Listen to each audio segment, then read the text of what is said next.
Nehemiah chapter 1. These are the words of Nehemiah, son of Hakaliah. In the month of Chislev, in the 20th year, while I was in the citadel of Susa, Hanani, one of my brothers, arrived with men from Judah. So I questioned them about the remnant of the Jews who had survived the exile, and also about Jerusalem. And they told me, "The remnant who survived the exile are there in the province, in great trouble and disgrace. The wall of Jerusalem is broken down, and its gates have been burned with fire." When I heard these words, I sat down and wept. I mourned for days, fasting and praying before the God of heaven. Then I said, "O Lord, God of heaven, the great and awesome God, who keeps his covenant of loving devotion with those who love him and keep his commandments. Let your eyes be open and your ears attentive to hear the prayer that I, your servant, now pray before you day and night for your servants, the Israelites. I confess the sins that we Israelites have committed against you. Both I and my father's house have sinned.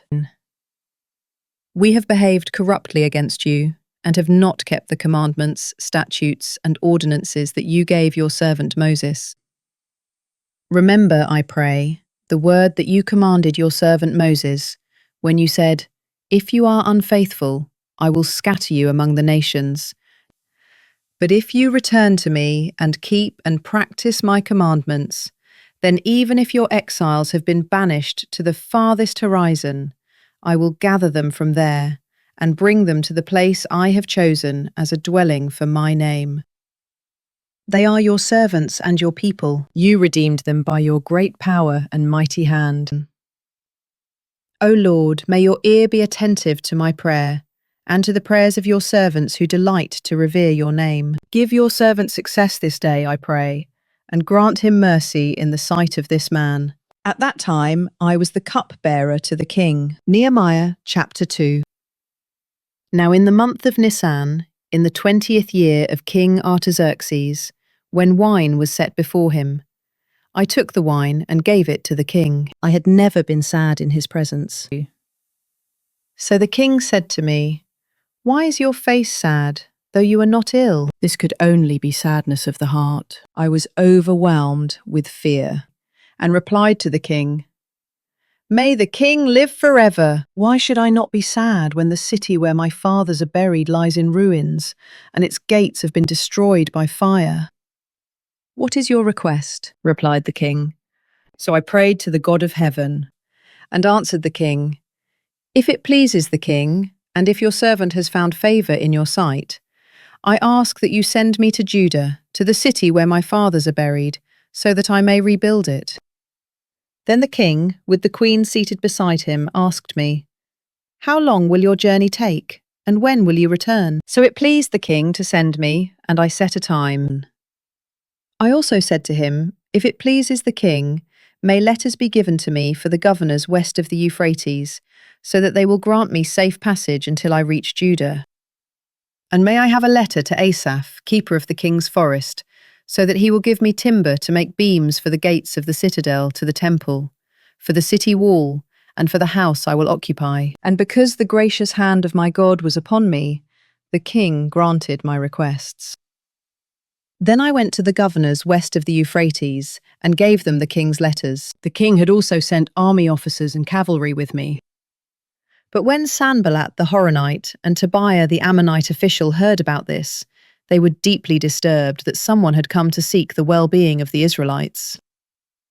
After I had arrived in Jerusalem and had been there 3 days, I set out at night with a few men. I did not tell anyone what my God had laid on my heart to do for Jerusalem. The only animal with me was the one on which I was riding. So I went out at night through the valley gate toward the well of the serpent and the dung gate, and I inspected the walls of Jerusalem that had been broken down, and the gates that had been destroyed by fire. Then I went on to the fountain gate and the king's pool, but there was no room for the animal under me to get through. So I went up the valley by night and inspected the wall. Then I headed back and re-entered through the valley gate. The officials did not know where I had gone or what I was doing, for I had not yet told the Jews, or priests, or nobles, or officials, or any other workers. Then I said to them, "You see the trouble we are in. Jerusalem lies in ruins, and its gates have been burned down. Come, let us rebuild the wall of Jerusalem, so that we will no longer be a disgrace." I also told them about the gracious hand of my God upon me, and what the king had said to me. "Let us start rebuilding," they replied, and they set their hands to this good work. But when Sanballat the Horonite, Tobiah the Ammonite official, and Geshem the Arab heard about this, they mocked us and ridiculed us, saying, "What is this you are doing? Are you rebelling against the king?" So I answered them and said, "The God of heaven is the one who will grant us success. We, his servants, will start rebuilding, but you have no portion, right, or claim in Jerusalem." Nehemiah chapter 3. At the sheep gate, Eliashib the high priest and his fellow priests began rebuilding. They dedicated it and installed its doors. After building as far as the Tower of the 100 and the Tower of Hananel, they dedicated the wall. The men of Jericho built next to Eliashib, and Zaccur son of Imri built next to them. The fish gate was rebuilt by the sons of Hassanah. They laid its beams and installed its doors, bolts and bars. Next to them, Meremoth son of Uriah, the son of Hakkoz, made repairs. Next to him, Meshullam son of Berechiah, the son of Meshezabel, made repairs. And next to him, Zadok son of Baana made repairs as well. Next to him, the Tekoites made repairs, but their nobles did not put their shoulders to the work under their supervisors. The Jeshanah gate was repaired by Joiada son of Paseah and Meshullam son of Besodeiah. They laid its beams and installed its doors, bolts and bars. Next to them, repairs were made by Melatiah the Gibeonite, Jadin the Meronothite, and the men of Gibeon and Mizpah, who were under the authority of the governor of the region west of the Euphrates. Next to them, Uzziel son of Harhiah, one of the goldsmiths, made repairs. And next to him, Hananiah, one of the perfumers, made repairs. They fortified Jerusalem as far as the broad wall. Next to them, Raphiah son of Hur, ruler of a half-district of Jerusalem, made repairs. Next to him, Jediah son of Harumaph made repairs across from his house. And next to him, Hattush son of Hashabniah made repairs. Malchijah son of Harim and Hashub son of Pahath Moab repaired another section, as well as the Tower of the Ovens. And next to them, Shallum son of Halahesh, ruler of the other half-district of Jerusalem, made repairs, with the help of his daughters. The valley gate was repaired by Hanan and the residents of Zanoah. They rebuilt it, installed its doors, bolts and bars, and repaired 1,000 cubits of the wall as far as the dung gate. The dung gate was repaired by Malchijah son of Rechab, ruler of the district of Beth Hakerem. He rebuilt it and installed its doors, bolts and bars. The fountain gate was repaired by Shallun son of Kol Hazai, ruler of the district of Mizpah. He rebuilt it, roofed it, and installed its doors, bolts and bars. He also repaired the wall of the pool of Shelah near the king's garden, as far as the stairs that descend from the city of David.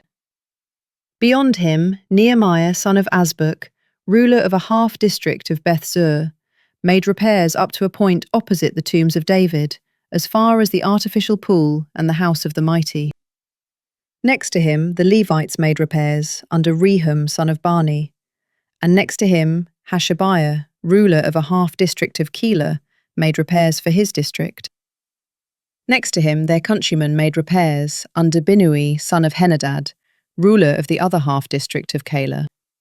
And next to him, Ezer son of Jeshua, ruler of Mizpah, repaired another section opposite the ascent to the armory, near the angle in the wall. Next to him, Baruch son of Zabbai diligently repaired another section, from the angle to the doorway of the house of Eliashib the high priest. Next to him, Meremoth son of Uriah, the son of Hakkoz, repaired another section, from the doorway of the house of Eliashib to the end of the house. And next to him, the priests from the surrounding area made repairs. Beyond them, Benjamin and Hashub made repairs in front of their house, and next to them, Azariah son of Marciah, the son of Ananiah, made repairs beside his house. After him, Binnui, son of Henadad, repaired another section, from the house of Azariah to the angle and the corner, and Palal, son of Uzai, made repairs opposite the angle and the tower that juts out from the upper palace of the king, near the courtyard of the guard. Next to him, Pedaiah, son of Parosh, and the temple servants living on the hill of Ophel, made repairs opposite the water gate toward the east, and the tower that juts out. And next to them, the Tekoites repaired another section, from a point opposite the great tower that juts out to the wall of Ophel. Above the horse gate, each of the priests made repairs in front of his own house. Next to them, Zadok, son of Immer, made repairs opposite his house, and next to him, Shemaiah, son of Shechaniah, the guard of the east gate, made repairs. Next to him, Hananiah, son of Shelemiah, as well as Hanan, the sixth son of Zalaph, repaired another section. Next to them, Meshullam, son of Berechiah, made repairs opposite his own quarters. Next to him, Malchijah, one of the goldsmiths, made repairs as far as the house of the temple servants and the merchants, opposite the inspection gate, and as far as the upper room above the corner. And between the upper room above the corner and the sheep gate, the goldsmiths and merchants made repairs. Nehemiah chapter 4. Now when Sanballat heard that we were rebuilding the wall, he was furious and filled with indignation. He ridiculed the Jews before his associates and the army of Samaria, saying, "What are these feeble Jews doing? Can they restore the wall by themselves? Will they offer sacrifices? Will they complete it in a day? Can they bring these burnt stones back to life from the mounds of rubble?" Then Tobiah the Ammonite, who was beside him, said, "If even a fox were to climb up on what they are building, it would break down their wall of stones. Hear us, O God, for we are despised. Turn their scorn back upon their own heads, and let them be taken as plunder to a land of captivity. Do not cover up their iniquity, or let their sin be blotted out from your sight, for they have provoked the builders." So we rebuilt the wall until all of it was joined together up to half its height, for the people had a mind to work. When Sanballat and Tobiah, together with the Arabs, Ammonites, and Ashdodites, heard that the repair to the walls of Jerusalem was progressing and that the gaps were being closed, they were furious, and all of them conspired to come and fight against Jerusalem and create a hindrance. So we prayed to our God and posted a guard against them day and night. Meanwhile, the people of Judah said, "The strength of the labourer fails, and there is so much rubble that we will never be able to rebuild the wall." And our enemies said, "Before they know or see a thing, we will come into their midst, kill them, and put an end to the work." At that time, the Jews who lived nearby came and told us 10 times over, "Wherever you turn, they will attack us." So I stationed men behind the lowest sections of the wall, at the vulnerable areas. I stationed them by families with their swords, spears, and bows.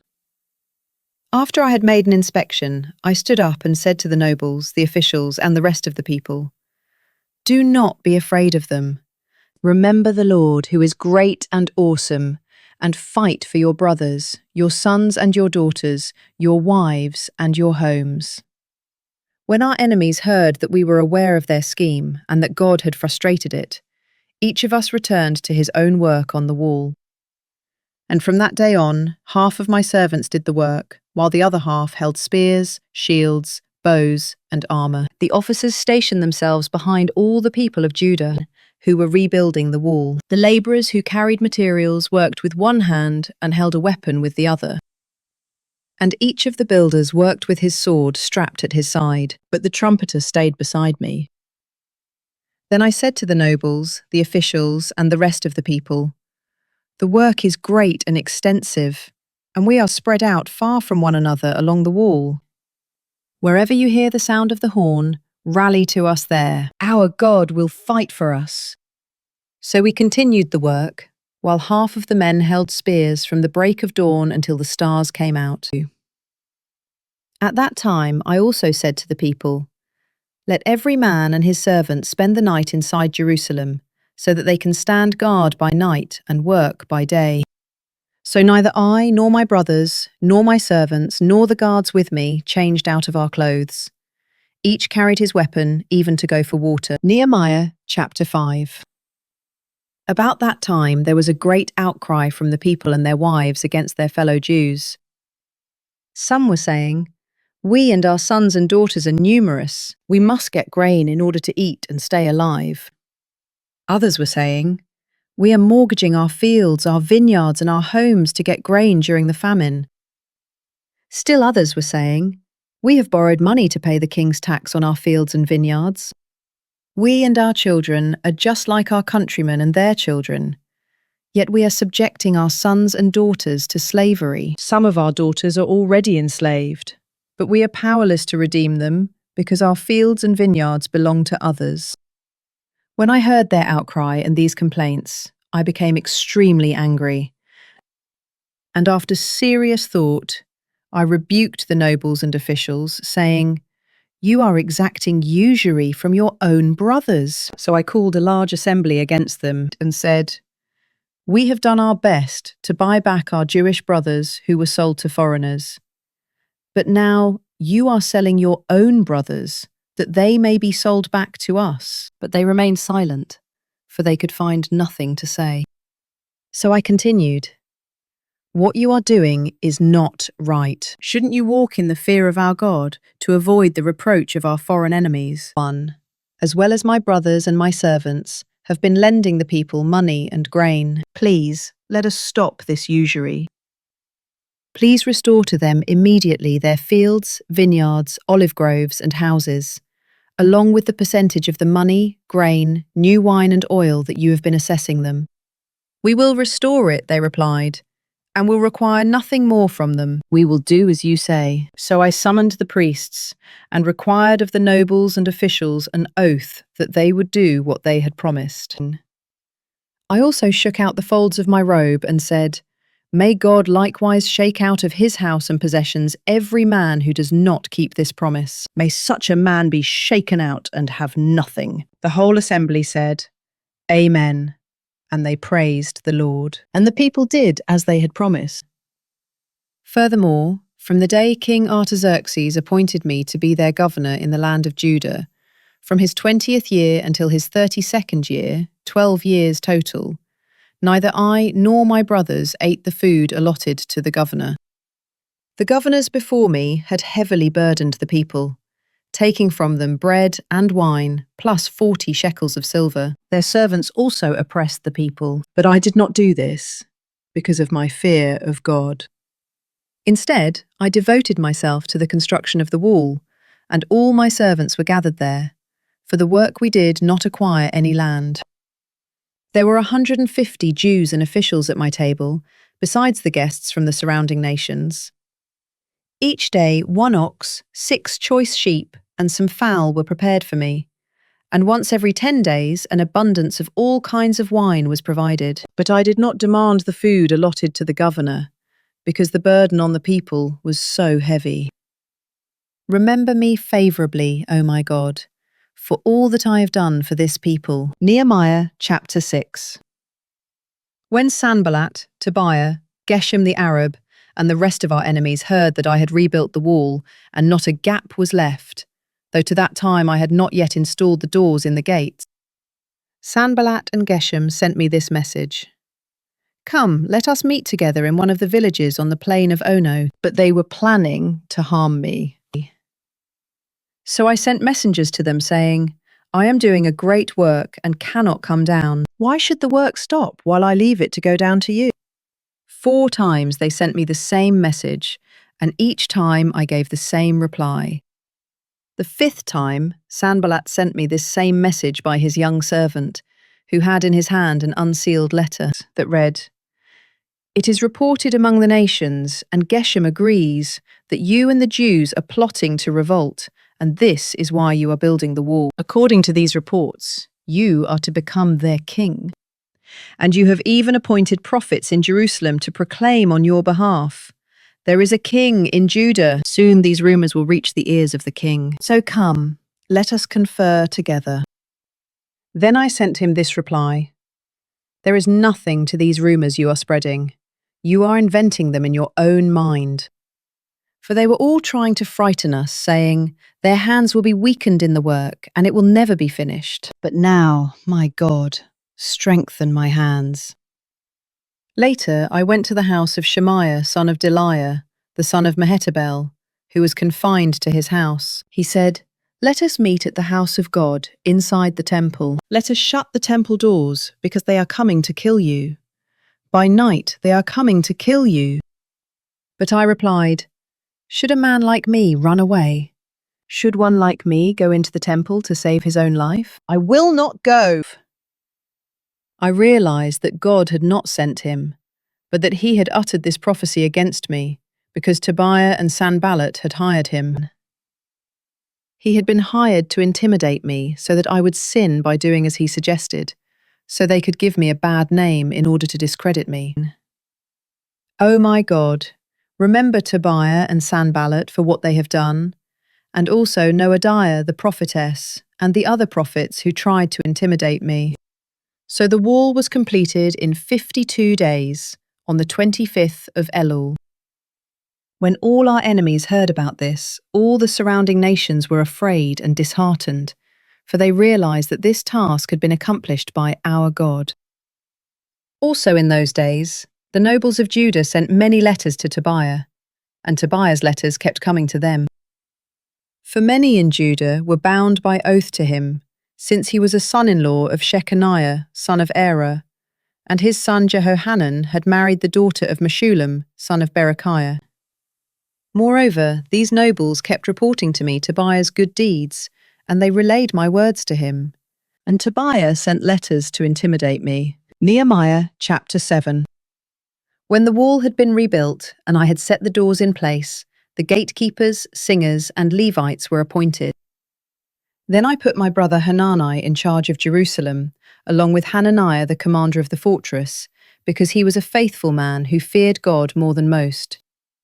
And I told them, do not open the gates of Jerusalem until the sun is hot. While the guards are on duty, keep the doors shut and securely fastened, and appoint the residents of Jerusalem as guards, some at their posts and some at their own homes.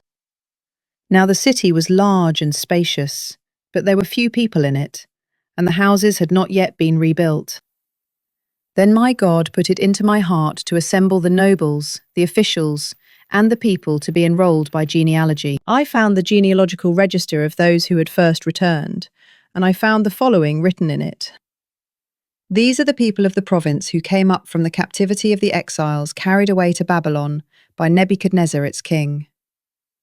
They returned to Jerusalem and Judah, each to his own town, accompanied by Zerubbabel, Jeshua, Nehemiah, Azariah, Ramiah, Nahamani, Mordecai, Bilshan, Mispereth, Bigvai, Nehum, and Baanah. This is the count of the men of Israel, the descendants of Parosh, 2,172, the descendants of Shephatiah, 372, and the descendants of Era, 652, the descendants of Pahath Moab through the line of Jeshua and Joab, 2,818, the descendants of Elam, 1,254, the descendants of Zatu, 845, the descendants of Zakkai, 760, the descendants of Binnui, 648, the descendants of Bebai, 628, the descendants of Azgad, 2,322, the descendants of Adonikam, 667, the descendants of Bigvai, 2,067, the descendants of Adin, 655, the descendants of Ater through Hezekiah, 98, the descendants of Hashem, 328, the descendants of Bezai, 324, the descendants of Hariph, 112, the descendants of Gibeon, 95, the men of Bethlehem and Netophah, 188, the men of Anathoth, 128, the men of Beth Asmaveth, 42, the men of Kiriath Jearim, Chephirah, and Beeroth, 743, the men of Ramah and Geba, 621, the men of Michmash, 122, the men of Bethel and Ai, 123, The men of the other Nebo, 52. Or the descendants of the other Elam, 1,254. The descendants of Harim, 320. The men of Jericho, 345. The men of Lod, Hadid, and Ono, 721. And the descendants of Senah, 3,930. The priests, the descendants of Jediah through the house of Jeshua, 973. The descendants of Immer, 1,052. The descendants of Pashur, 1,247. And the descendants of Harim, 1,017. The Levites, the descendants of Jeshua through Kadmiel, through the line of Hodavar, 74. The singers, the descendants of Asaph, 148. The gatekeepers, the descendants of Shallum, the descendants of Atta, the descendants of Talmon, the descendants of Akub, the descendants of Hatita, and the descendants of Shobai, 138 in all. The temple servants, the descendants of Zihah, the descendants of Hasupha, the descendants of Tabaoth, the descendants of Keros, the descendants of Seir, the descendants of Padon, the descendants of Lebanon, the descendants of Hagabar, the descendants of Shalmai, the descendants of Hanam, the descendants of Gidel, the descendants of Gahar, the descendants of Reiah, the descendants of Rezin, the descendants of Nakoda, the descendants of Gazam, the descendants of Uzzah, the descendants of Paseah, the descendants of Besai, the descendants of Munim, the descendants of Nephishisim, the descendants of Bakbuk, the descendants of Hakupha, the descendants of Harher, the descendants of Baslith, the descendants of Mahida, the descendants of Harsha, the descendants of Barkos, the descendants of Sisera, the descendants of Tema, the descendants of Neziah, and the descendants of Hatipha.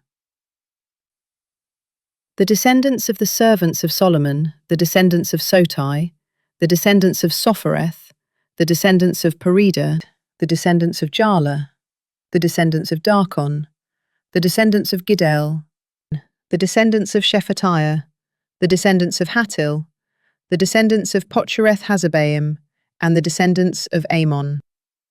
The temple servants and descendants of the servants of Solomon numbered 392 in all.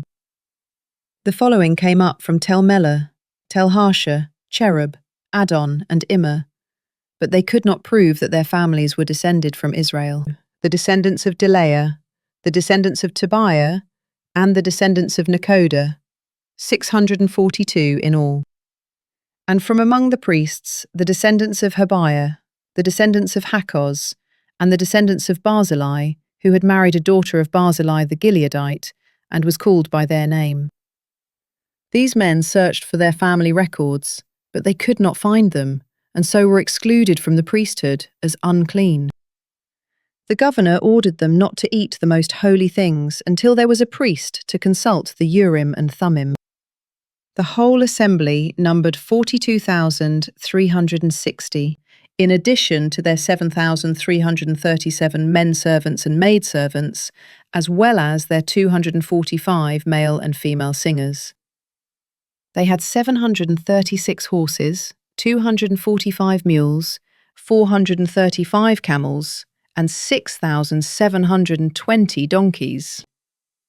Some of the heads of the families contributed to the project. The governor gave to the treasury 1,000 darricks of gold, 50 bowls, and 530 priestly garments. And some of the heads of the families gave to the treasury for the project 20,000 darricks of gold, and 2,200 minas of silver. The rest of the people gave a total of 20,000 darricks of gold, 2,000 minas of silver, and 67 priestly garments.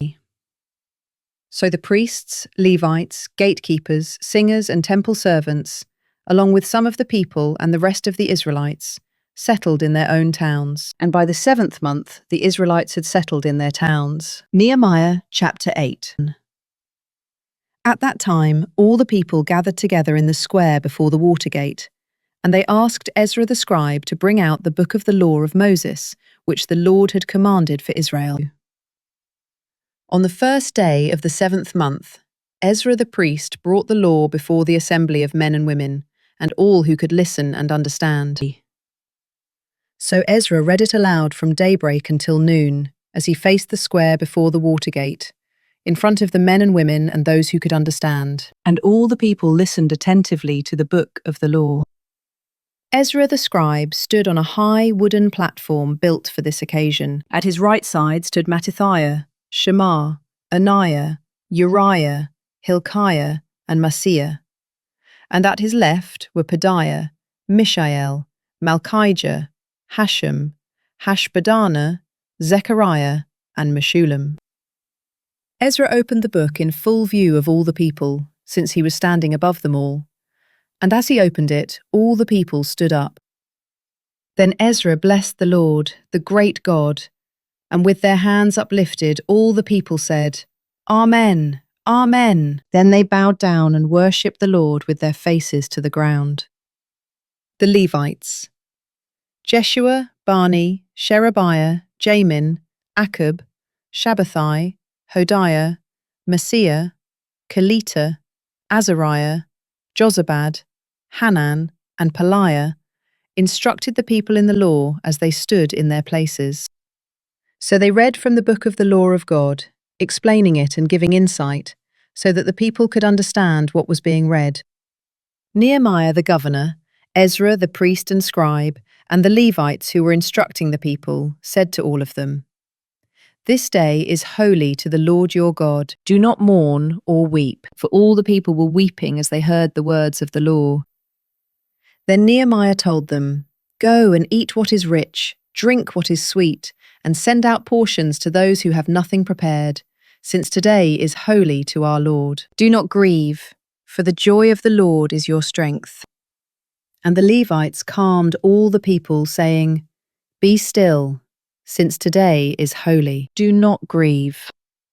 Then all the people began to eat and drink, to send out portions and to rejoice greatly, because they understood the words that had been made known to them. On the 2nd day of the month, the heads of all the families, along with the priests and Levites, gathered around Ezra the scribe to study the words of the law.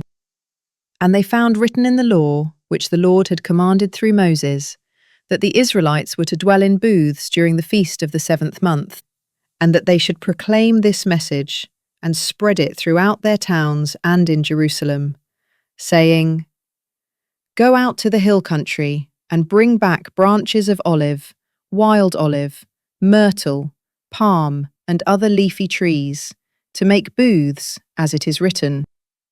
And the people went out, brought back branches, and made booths on their own rooftops, in their courtyards, in the courts of the house of God, and in the squares by the water gate and by the gate of Ephraim. The whole assembly that had returned from exile made booths and lived in them. From the days of Joshua son of Nun until that day, the Israelites had not celebrated like this, and there was great rejoicing. Day after day, from the first day to the last, Ezra read from the book of the law of God. The Israelites kept the feast for 7 days, and on the 8th day they held an assembly according to the ordinance. Nehemiah chapter 9. On the 24th day of the same month, the Israelites gathered together, fasting and wearing sackcloth, with dust on their heads. Those of Israelite descent separated themselves from all the foreigners, and they stood and confessed their sins and the iniquities of their fathers. While they stood in their places, they read from the book of the law of the Lord their God for a quarter of the day, and they spent another quarter of the day in confession and worship of the Lord their God. And the Levites, Jeshua, Bani, Kadmiel, Shebaniah, Bunni, Sherebiah, Bani, and Chenani, stood on the raised platform and cried out in a loud voice to the Lord their God. Then the Levites, Jeshua, Kadmiel, Bani, Hashabniah, Sherebiah, Hodiah, Shebaniah, and Pethahiah said, Stand up and bless the Lord your God from everlasting to everlasting. Blessed be your glorious name, and may it be exalted above all blessing and praise. You alone are the Lord. You created the heavens, the highest heavens with all their host, the earth and all that is on it, the seas and all that is in them. You give life to all things, and the host of heaven worships you. You are the Lord, the God who chose Abram, who brought him out of Ur of the Chaldeans and gave him the name Abraham.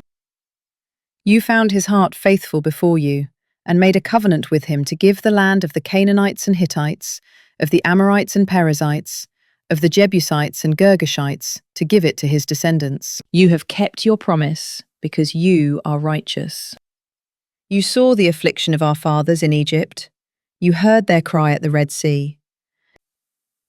You performed signs and wonders against Pharaoh, all his officials, and all the people of his land. For you knew they had acted with arrogance against our fathers. You made a name for yourself that endures to this day. You divided the sea before them, and they crossed through it on dry ground. You hurled their pursuers into the depths like a stone into raging waters. You led them with a pillar of cloud by day and a pillar of fire by night, to light for them the way in which they should travel. You came down on Mount Sinai and spoke with them from heaven. You gave them just ordinances, true laws, and good statutes and commandments. You revealed to them your holy Sabbath, and gave them commandments and statutes and laws through your servant Moses. In their hunger, you gave them bread from heaven. In their thirst, you brought them water from the rock. You told them to go in and possess the land that you had sworn to give them. But they and our fathers became arrogant and stiff-necked, and did not obey your commandments. They refused to listen and failed to remember the wonders you performed among them. They stiffened their necks and appointed a leader to return them to their bondage in Egypt. But you are a forgiving God, gracious and compassionate, slow to anger and rich in loving devotion, and you did not forsake them.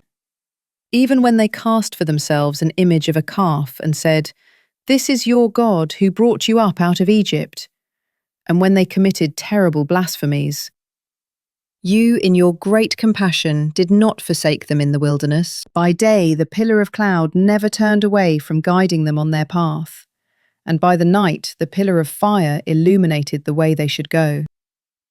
You gave your good spirit to instruct them. You did not withhold your manna from their mouths, and you gave them water for their thirst. For 40 years you sustained them in the wilderness, so that they lacked nothing. Their clothes did not wear out, and their feet did not swell.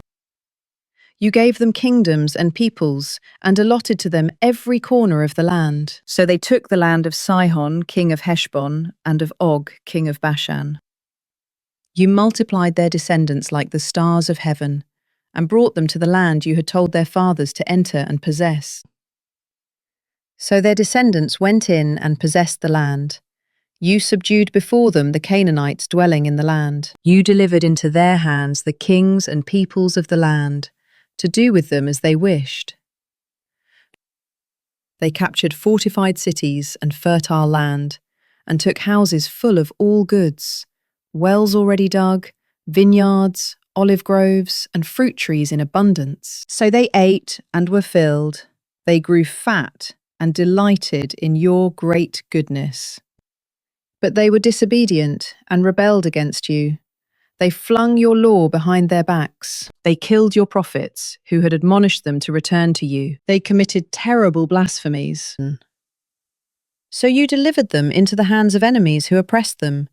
And in their time of distress they cried out to you. From heaven you heard them, and in your great compassion you gave them deliverers, who saved them from the hands of their enemies. But as soon as they had rest, they again did evil in your sight. So you abandoned them to the hands of their enemies, who had dominion over them. When they cried out to you again, you heard from heaven, and you delivered them many times in your compassion. You admonished them to turn back to your law, but they were arrogant and disobeyed your commandments. They sinned against your ordinances, by which a man will live if he practices them. They turned a stubborn shoulder, they stiffened their necks and would not obey. You were patient with them for many years, and your Spirit admonished them through your prophets. Yet they would not listen. So you gave them into the hands of the neighboring peoples. But in your great compassion you did not put an end to them, nor did you forsake them. For you are a gracious and compassionate God.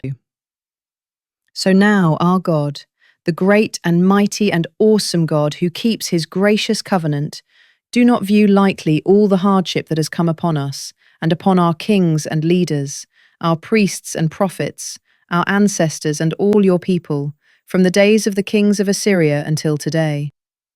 You are just in all that has befallen us, because you have acted faithfully, while we have acted wickedly. Our kings and leaders and priests and fathers did not obey your law, or listen to your commandments and warnings that you gave them. For even while they were in their kingdom, with the abundant goodness that you had given them, and in the spacious and fertile land that you had set before them, they would not serve you or turn from their wicked ways. So here we are today as slaves in the land you gave our fathers to enjoy its fruit and goodness. Here we are as slaves. Its abundant harvest goes to the kings. You have set over us because of our sins, and they rule over our bodies and our livestock as they please. We are in great distress. In view of all this, we make a binding agreement, putting it in writing and sealing it with the names of our leaders, Levites, and priests. Nehemiah chapter 10. Now these were the ones who sealed the document: Nehemiah the governor, son of Hakaliah, and also Zedekiah, Sariah, Azariah, Jeremiah, Pashur, Amariah, Malchijah, Hattush, Shebaniah, Malach, Harim, Meremoth, Obadiah, Daniel, Ginnathan, Baruch, Meshullam, Abijah, Mijamin, Messiah, Bilgai, and Shemaiah. These were the priests. The Levites: Jeshua, son of Azaniah, Binnui of the sons of Henadad, Kadmiel, and their associates, Shebaniah, Hodiah, Kelita, Peliah, Hanan, Micah, Rehob, Hashabiah, Zakur, Sherebiah, Shebaniah, Hodiah, Bani, and Beninu. And the leaders of the people: Parosh, Pahath-Moab, Elam, Zatu, Bani, Buni, Asgad, Bebai, Adonijah, Bigvai, Adin, Atta, Hezekiah, Azur, Hodiah, Hashem, Bezai, Hariph, Anathoth, Nabai, Magpiash, Meshullam, Hezir, Meshezabel, Zadok, Jaddua, Pelatiah, Hanan, Anaiah, Hoshea, Hananiah, Hashub, Halohesh, Pilha, Shobek, Rehum, Hashabnah, Maaseiah, Ahijah, Hanan, Anan, Maluk, Harim, and Baanah. The rest of the people, the priests, Levites, gatekeepers, singers, temple servants, and all who had separated themselves from the people of the land to obey the law of God, along with their wives and all their sons and daughters who are able to understand, and hereby join with their noble brothers and commit themselves with a sworn oath to follow the law of God given through his servant Moses, and to obey carefully all the commandments, ordinances, and statutes of the Lord our Lord. We will not give our daughters in marriage to the people of the land, and we will not take their daughters for our sons. When the people of the land bring merchandise or any kind of grain to sell on the Sabbath day, we will not buy from them on a Sabbath or holy day. Every 7th year we will let the fields lie fallow and will cancel every debt. We also place ourselves under the obligation to contribute 1/3 of a shekel yearly for the service of the house of our God, for the showbread, for the regular grain offerings and burnt offerings, for the Sabbath offerings, for the new moons and appointed feasts, for the holy offerings, for the sin offerings to make atonement for Israel, and for all the duties of the house of our God. We have cast lots among the priests, Levites, and people for the donation of wood by our families, at the appointed times each year. They are to bring it to the house of our God to burn on the altar of the Lord our God, as it is written in the law. We will also bring the first fruits of our land and of every fruit tree to the house of the Lord year by year. And we will bring the firstborn of our sons and our livestock, as it is written in the law, and will bring the firstborn of our herds and flocks to the house of our God, to the priests who minister in the house of our God. Moreover, we will bring to the priests at the storerooms of the house of our God the first fruits of our dough, of our grain offerings, of the fruit of all our trees, and of our new wine and oil. 1/10 of our produce belongs to the Levites, so that they shall receive tithes in all the towns where we labour. A priest of Aaron's line is to accompany the Levites when they collect the 10th, and the Levites are to bring 1/10 of these tithes to the storerooms of the treasury in the house of our God. For the Israelites and the Levites are to bring the contributions of grain, new wine, and oil to the storerooms, where the articles of the sanctuary are kept, and where the ministering priests, the gatekeepers, and the singers stay. Thus we will not neglect the house of our God. Nehemiah chapter 11. Now the leaders of the people settled in Jerusalem, and the rest of the people cast lots to bring 1 out of 10 to live in the holy city of Jerusalem, while the remaining 9 were to dwell in their own towns. And the people blessed all the men who volunteered to live in Jerusalem. These are the heads of the provinces who settled in Jerusalem. In the villages of Judah, however, each lived on his own property, in their towns the Israelites, priests, Levites, temple servants, and descendants of Solomon's servants, while some of the descendants of Judah and Benjamin settled in Jerusalem. From the descendants of Judah, Athaiah, son of Uzziah, the son of Zechariah, the son of Amariah, the son of Shephatiah, the son of Mahalalel, a descendant of Perez, and Maaseiah, son of Baruch, the son of Kol-Hazer, the son of Haziah, the son of Adiah, the son of Joiarib, the son of Zechariah, a descendant of Shelah. The descendants of Perez who settled in Jerusalem totaled 468 men of valor. From the descendants of Benjamin, Sallu, son of Meshullam, the son of Joed, the son of Pedaiah, the son of Kaliah, the son of Messiah, the son of Ithiel, the son of Jeshiah, and his followers Gabai and Sallai, 928 men.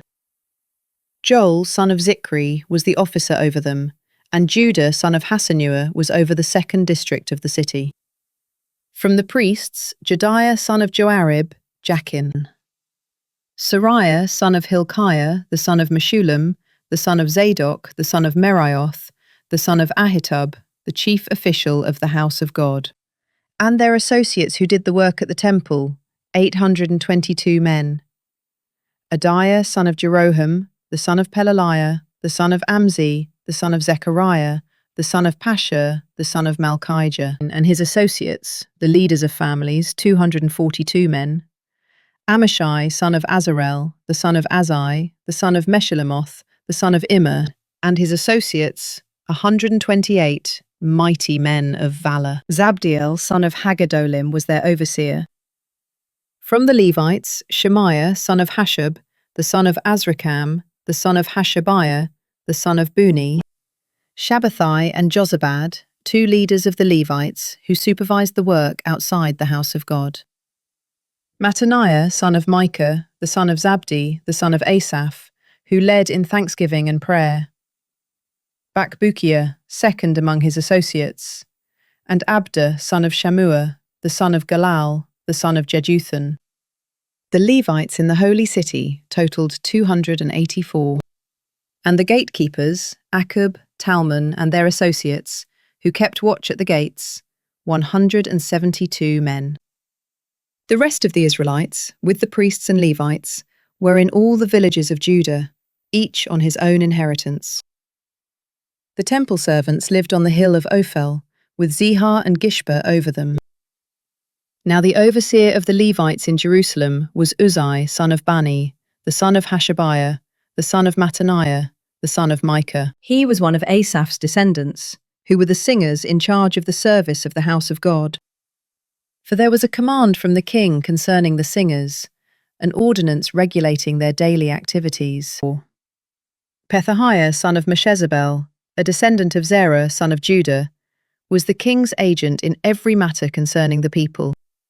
As for the villages with their fields, some of the people of Judah lived in Kiriath Arba, Dibon, Jekabzeel and their villages, in Jeshua, Malada and Beth Pelet, in Hazar Shual, in Beersheba and its villages, in Ziklag, in Makona and its villages, in En-Rimmon, Zorah, Jarmuth, Zanoah, Adullam and their villages, in Lachish and its fields, and in Azekah and its villages. So they settled from Beersheba all the way to the valley of Hinnom.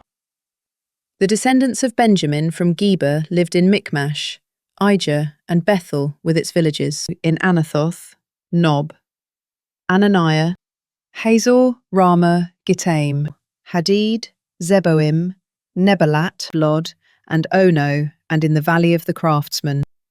And some divisions of the Levites of Judah settled in Benjamin. Nehemiah chapter 12.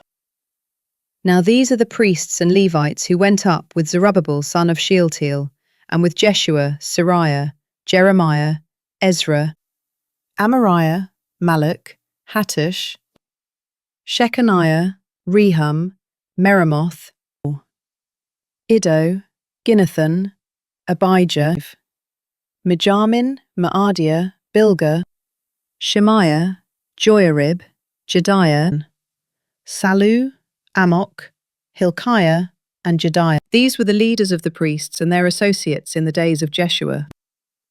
The Levites were Jeshua, Binnui, Kadmiel, Sherebiah, Judah, and Mattaniah, who, with his associates, led the songs of thanksgiving. Bakbukia and Uni, their associates, stood across from them in the services. Jeshua was the father of Joachim. Joachim was the father of Eliashib. Eliashib was the father of Joiada. Joiada was the father of Jonathan, and Jonathan was the father of Jaddua.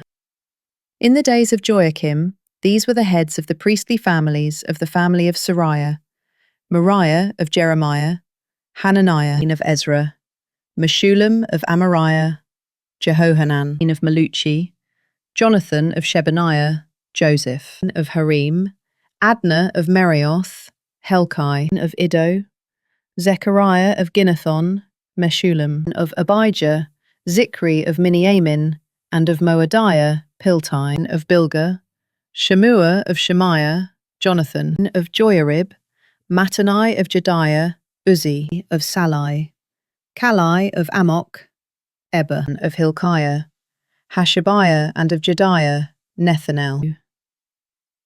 In the days of Eliashib, Joiada, Johanan, and Jaddua, during the reign of Darius the Persian, the heads of the families of the Levites and priests were recorded.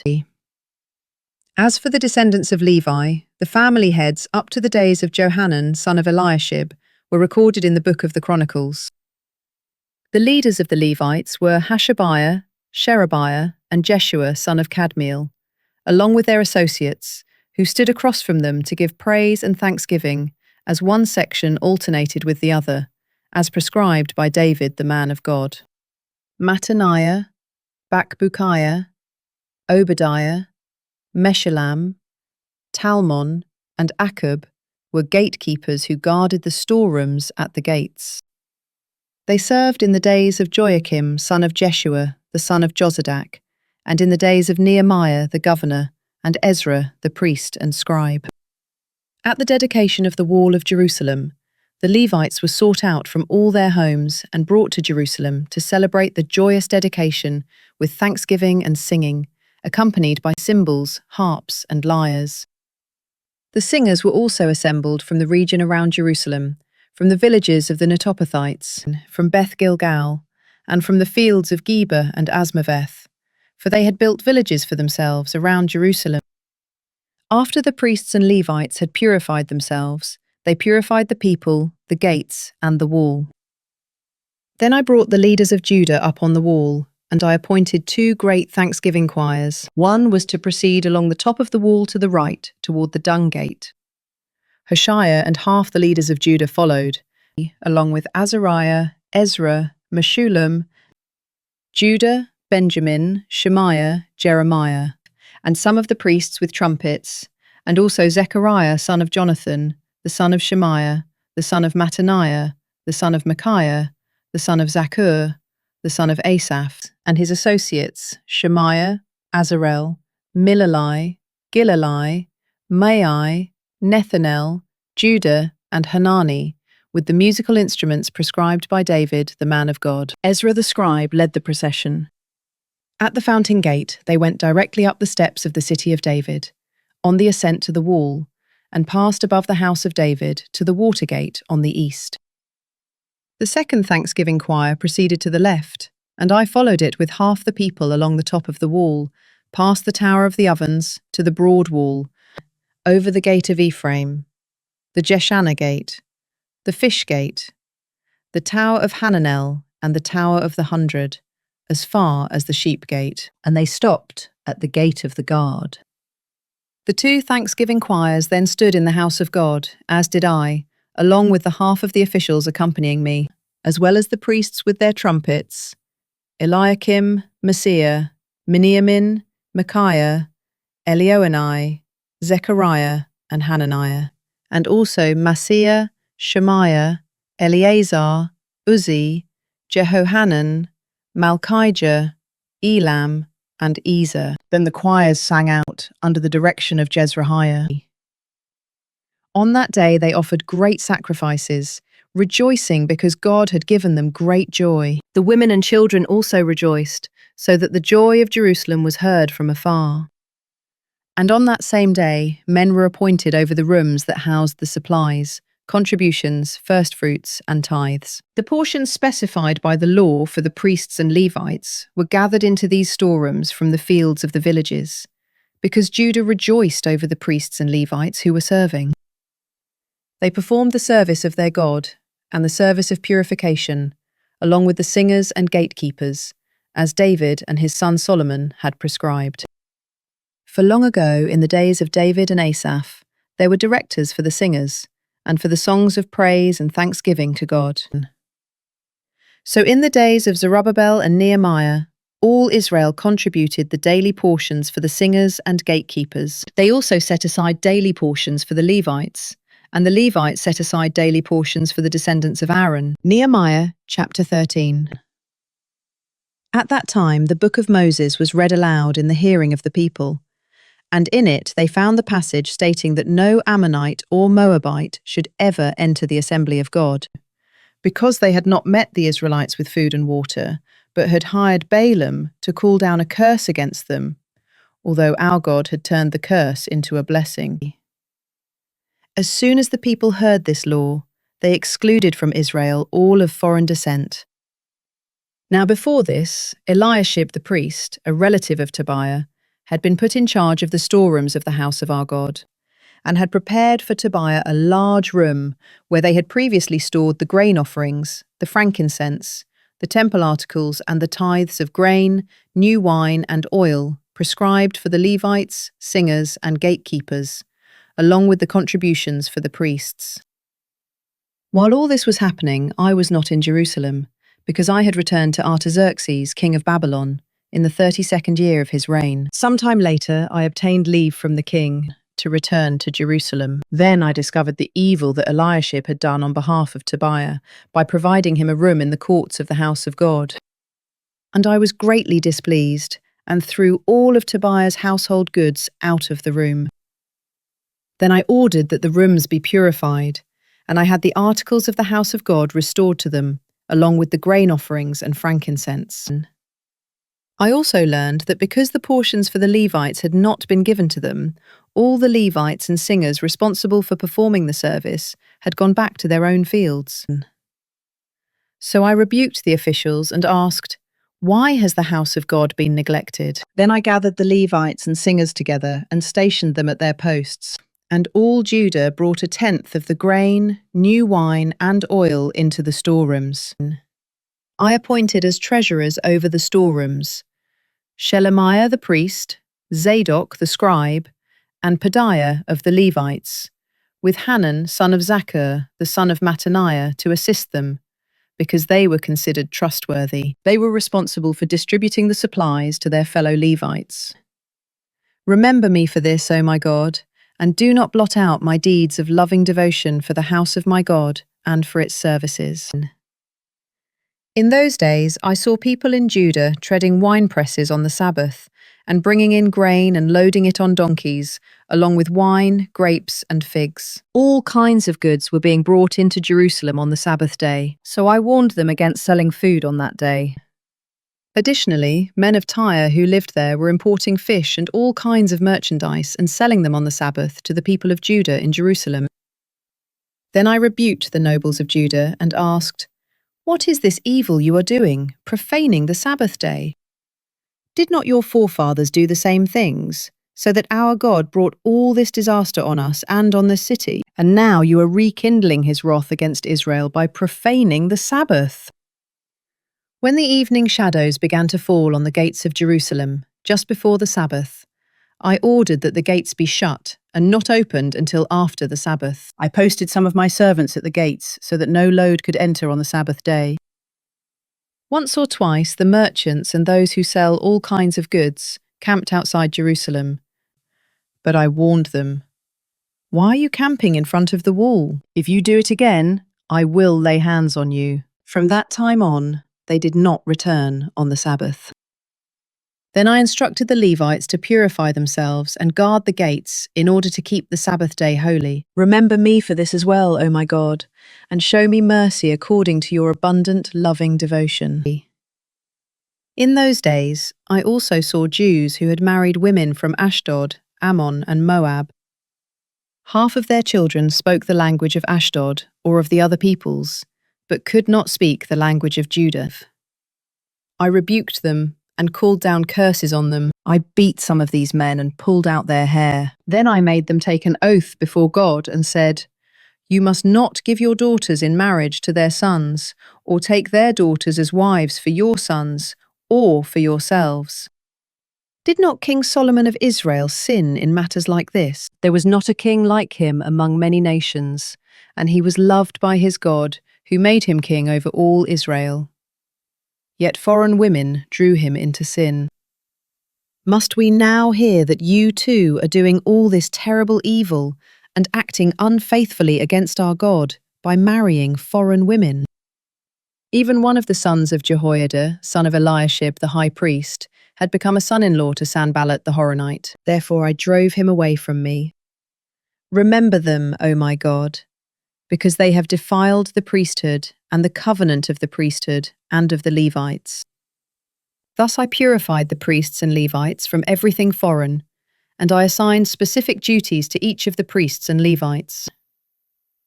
I also arranged for contributions of wood at the appointed times, and for the firstfruits. Remember me, O my God, with favour.